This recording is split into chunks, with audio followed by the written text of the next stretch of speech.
من الاخر مع محمد شبانة، صباحكم زي الفل. لغاية امبارح بالليل لسه موضوع كاسونجو مخلص رغم الملايين و15 مليون تمن انتقاله من الاتحاد السكندري للزمالك. بيتقال ان الزمالك مجهز 12 مليون جنيه كاش في شنطة سفر. فاكرين افلام زمان بتاعة تجار المخدرات لما كان حد يخش كده ياخد 3 شنط سفر مليانة فلوس؟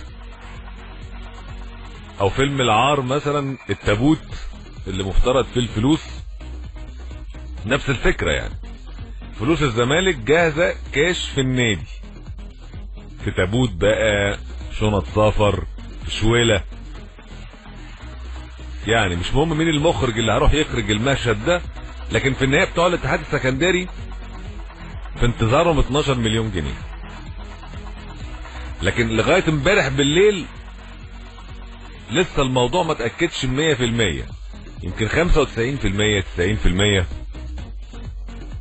واللي ظهر في المقدر انه البعض بدأ يردد انه كاسونجو جاي له عرض في ايطاليا او في اوروبا وهيدفع فيه $950,000 عشان يرد جاسر منير مدير الاتحاد السكندري برضه بالليل ويقول لو في دولار واحد او جنيه واحد زيادة حلال على اللي هيدفع الجنيه الزيادة.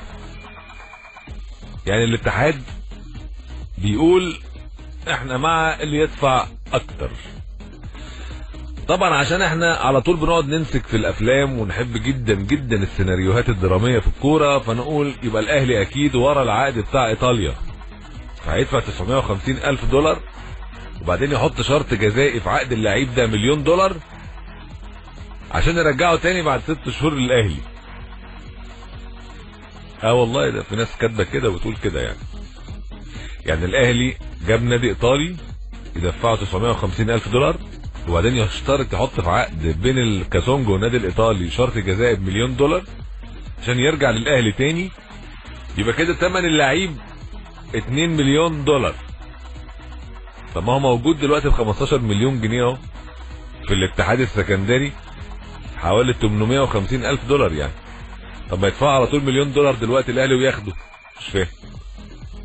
لكن احنا نحب الحبكه الدراميه دي. شعب بيتعمل له في رمضان اكتر من 60 مسلسل، اكيد يحب الحبكه الدراميه في الحاجات دي. لكن انا هفوت كل الحواديت دي والقصص دي وهتكلم في موضوع تاني خالص. الناس بتقول كتير قوي على كاسونجو 15 مليون جنيه، انتوا بتهرجوا. انتقالات اللعيبه في الدوري المصري تخطت كل الحدود وكل الاوصاف، وان كان اغلى صفقه من اول ما الدوري اتعمل 48 لغايه السنه اللي فاتت كان مروان محسن بتاع الاسماعيلي لما راح الاهلي 10 مليون جنيه. دلوقتي بدنا نسمع 15 مليون جنيه. ما هو اللعيب راح الاتحاد السكندري ب $40,000 يتباع ازاي ب 15 مليون؟ طب الاهلي والزمالك ما بيعملوش كده ليه؟ دول بقى انا هختلف معاهم. ما بيعملوش كده علشان الاهلي والزمالك ما ينفعش يبقوا حقل تجارب، ما ينفعش. وعلى فكرة في كل الدنيا الانديه الكبيره مش حقل تجارب غير عندنا بس، او المفاهيم دي عندنا بس. ولما يبقى الانديه الكبيره حقل تجارب معظم صفقاتهم الافريقيه تبقى فاشله. ندي مثال، مايوكا في الزمالك مثلا، ما احنا شفناه لاول مره وجربناه في الزمالك، صفقه فاشله تماما. طب كان ايه افضل للزمالك؟ انه يجيب مايوكا عشوائي كده ويدفع له مقدم عقد معرفش كام وبياخد في السنه فوق ال $420,000، يعني 10 مليون جنيه كل سنه، كل طلعت سنه مرتبه؟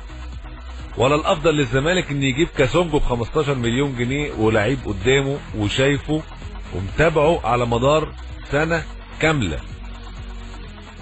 الافضل فنيا لما نقيم الاثنين هنقول كاسونجو، حتى كسعر وثمن وفلوس برضه كاسونجو وهو ب 15 مليون، لان مايوكا في السنتين ثمنه فاق الوصف غير اللي خده ناديه.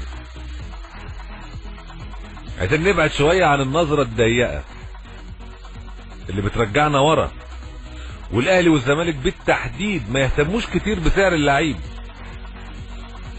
بقدر ما يهتموا هيحقق المطلوب ولا لا. لان الاهلي والزمالك لما بيدخلوا بطوله وبيكسبوها بيكسبوا فلوس. البطوله العربيه لما يكسبوها فوق ال4 مليون دولار، افريقيا لما بيكسبها فوق ال2 مليون دولار، ويروح كاس العالم للانديه ياخد كمان 2 و3، وكل دور بيتخطاه بياخد فلوس. فمش مهم ثمنه 15 مليون ولا 10 مليون ولا 16 مليون جنيه، المهم هيدي المطلوب منه ولا لا.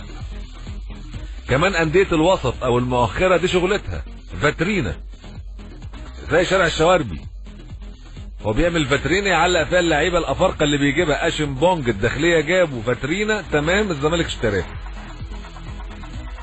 سيسي في الاسوان الداخليه الزمالك رايح يشتريه.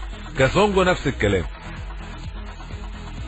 فدي فاترين للانديه الكبيره، زي ما الفاترين في اسبانيا لصالح ريال مدريد وبرشلونه، زي الفاترين في بلجيكا لصالح اندرلخت، زي ما مانشستر يونايتد في انجلترا عنده 100 فاترينا. ده الطبيعي جدا. بعض الموروثات لازم نتخلى عنها، وصفقه زي بتاعت كاسونجو ده على فكره الكل فيها فايز حتى لو ثمنه غالي قياسا بارقامنا. بتكلم الاتحاد كسبان لانه شاريه ب 40,000 دولار وبيبيعه ب 15 مليون جنيه. الزمالك لو خده او حتى الاهلي كسبان لانه شافه بعينيه وتأقلم على الدوري المصري واخده هداف للدوري المصري. واللعيب طبعا كسبان لانه انتقل من نادي مفترض اقل في المستوى وبسعر ضعيف لنادي على القمة وبسعر كبير. ده اللي كنت عايز اقوله على الصبح، وصباحكم زي الفل. امبارح الدوري رجع تاني لكن بماتش مؤجل. سموحة والنادي المصري البورسعيدي في استاد برج العرب. المباراة انتهت بالتعادل 1-1. المشكلة ان المصري جاب التعادل من ركلة جزاء في الدقيقة 9 او في اخر دقيقة يعني في الماتش، او في اخر وقت في الماتش. كان سموحة تقدم في الدقيقة 50 للسيد فريد، وركلة الجزاء قوبلت بيعني عاصفة من الاحتجاج والاعتراض من نادي سموحة. ورئيس النادي المهندس فرج عامر قال ابراهيم بيكا اللي احتسب لصالحه الكابتن ابراهيم نور الدين ركلة جزاء مضحكة جدا هو لاعب السكة الحديد السابق. طبعا بيكا ده اللي بيلعب في المصري دلوقتي يعني، واللي بيشغل ابراهيم نور الدين وظيفة مدير كورة بها، واللي اشتراه لنادي السكة الحديد هو ابراهيم نور الدين، واللي باعه للمصري هو ابراهيم نور الدين.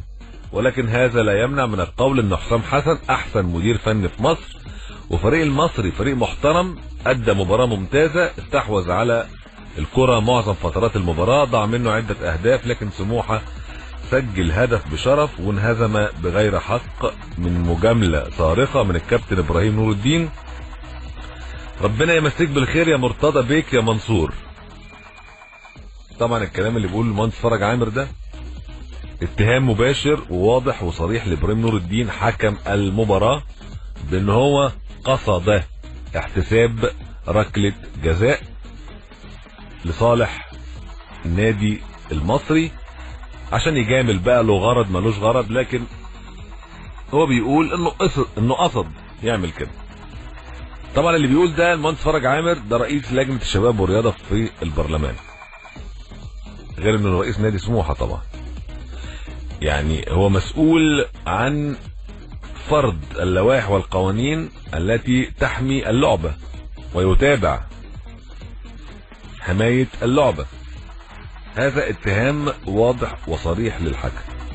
طبعا كأن مفيش حاجة حصلت، كابتن عصام عبد الفتاح او الحكم نفسه كل الناس مش هتتكلم وعادي يعني. كل واحد معاه سلطة تشريعية دلوقتي في الوسط الرياضي يقول له هو عايز عادي، محدش بيكلمه. ما يا حسام. صباح الخير يا استاذ محمد. صباح النور. ازي حضرتك يا باشا، عامل ايه؟ كله تمام. دلوقتي انا بتكلم يا استاذ محمد على نادي الزمالك. دلوقتي نادي الزمالك جايب 2 مهاجمين كويس، واحنا عندنا ستانلي وعندنا مايوكا. 2 مهاجمين اللي هم اشمبونج، اللي هو اشمبونج وكاسونج. ما كده دول تعادلوا رسميا حتى. لا لسه مش رسمي، كاسونجو لسه مش رسمي. ما النهارده جاي ناخد فلوس يعني يا استاذ محمد. لا لسه مش رسمي، ممكن الصفقات اللي زي دي ممكن تروح في ثانيه، لكن في النهايه يعني الزمالك اقرب ب 90%. تمام. ومعانا مايوكا. تمام. وستانلي ومعروف يوسف. تمام. وفي كوفي. المفروض في 2. وفي كوفي راجع. وكوفي راجع كده معانا، المفروض في 3 هيتشالوا بره. دلوقتي يا استاذ محمد احنا اصلا عندنا يعني